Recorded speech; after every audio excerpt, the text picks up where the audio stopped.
வணக்கம் நண்பர்களே, நீங்கள் பார்த்துட்டு ரியலிஸ்டிக் கிச்சன் ஹாப். ஸோ நம்ம இன்றைக்கி என்ன பார்க்க போகிறோம்னா பிஸ்மில்லாபாத் எப்படி செய்யுதுன்னு பார்க்குறோம். சாம்பார் சாதம் அது வந்து நான் இன்றைக்கி குக்கரில் தான் செய்ய போகிறேன். வாங்க எப்படி செய்யுதுன்னு பார்க்கலாம். பார்த்தீங்கன்னா அரிசி வந்து பார்த்தீங்கன்னா பச்சை அரிசியும் பருப்பும் வாஷ் பண்ணி நான் எடுத்து வச்சுருக்கேன்.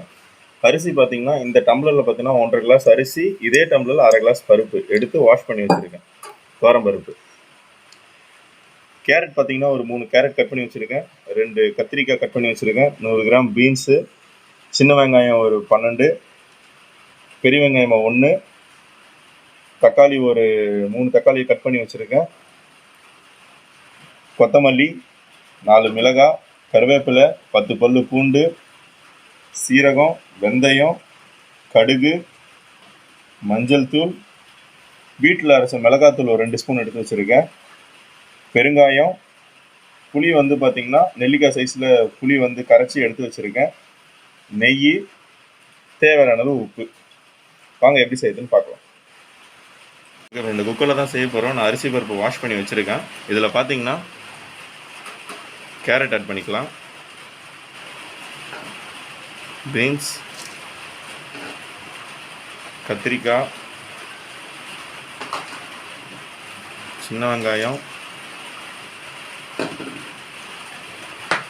பெரிய வெங்காயம், தக்காளி. கிளாஸில் வந்து அரிசி பருப்பு எடுக்கணும். ஸோ அதே கிளாஸ் அளவில் பார்த்தீங்கன்னா 8 கிளாஸ் தண்ணி எடுத்துக்கலாம்.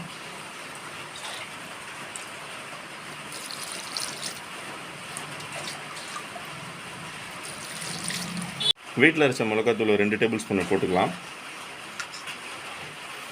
அப்புறம் பார்த்தீங்கன்னா மஞ்சத்தூள் ஒரு 1/4 டீஸ்பூன்,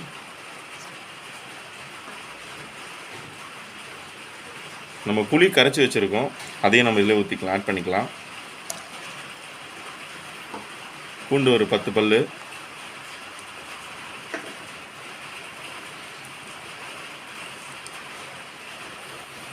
பெருங்காயம் பார்த்தீங்கன்னா ஒரு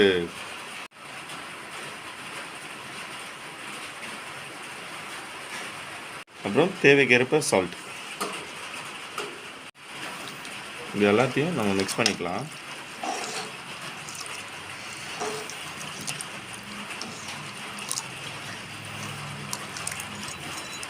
மிக்ஸ் பண்ணிவிட்டு ஒரு டேபிள் ஸ்பூன் கீ ஆட் பண்ணிக்கலாம்.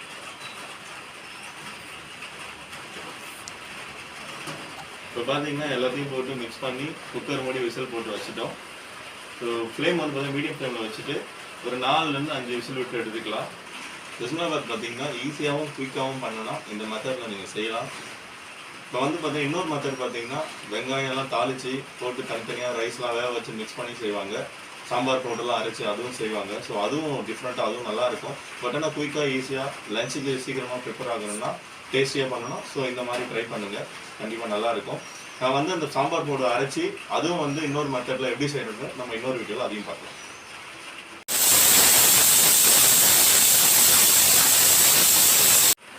ஓகே ஃப்ரெண்ட்ஸ், இப்போ திறக்கலாம்.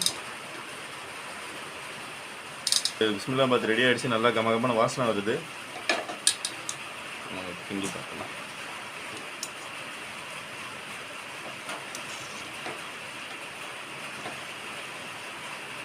நல்லா இந்த மாதிரி தளன்னு இருக்கணும். இப்போ இதில் பார்த்தீங்கன்னா நம்ம தாளித்து போட்டுக்கலாம்.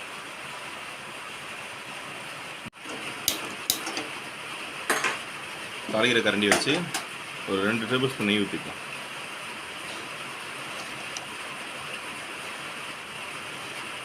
கடுகு ஒரு 1/4 டீஸ்பூன் போட்டுக்கலாம்.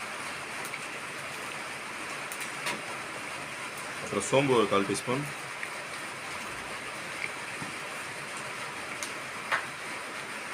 வெந்தயம் ஒரு 1/4 டீஸ்பூன் போட்டுக்கலாம்.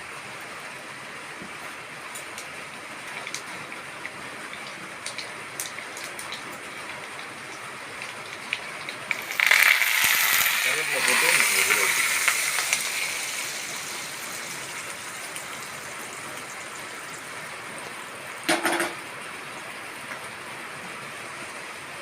இதை நல்லா கிளறி விட்டுக்கலாம்.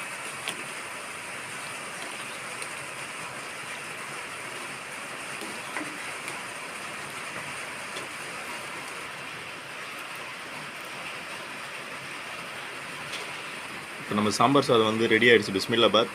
நான் எப்படி இருக்குன்னு டேஸ்ட் பண்ணி பார்க்குறேன். நல்லா சுட சுட நல்லா கம கமன்னு இருக்குது.